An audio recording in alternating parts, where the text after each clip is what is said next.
Most modern wars are fought over political disagreements,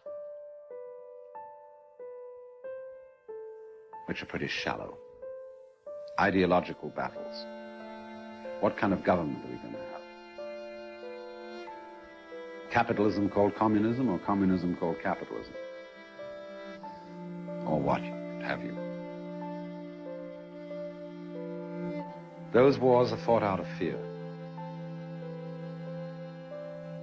So we say, all right, we're going to blow those bastards to pieces. We're afraid of them. We don't want anything to do with them. We'd like to just get rid of them.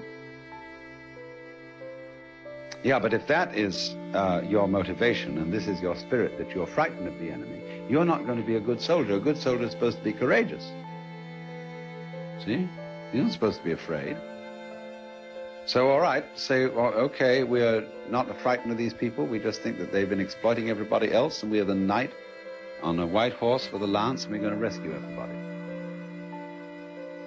Okay? In you go. And you stir up the same kind of problems.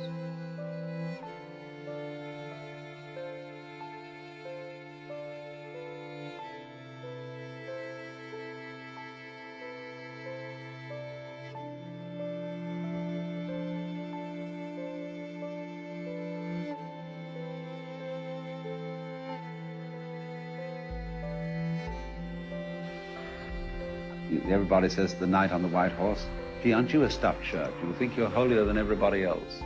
You offend us by your righteousness. You're disgusting. You're not even human. And after all, you're a hypocrite. Because you may come on politically with this white horse, but you have all kinds of rackets back home, and you know it. Still, you're courageous. You've won all that courage. You're not afraid of death and all that. So, if you're not afraid of death and all that, the question comes up again. Why fight? What's the point? Who are you protecting? Are you going to teach your children to be afraid? And say, I'll protect my children because they've been taught to be afraid.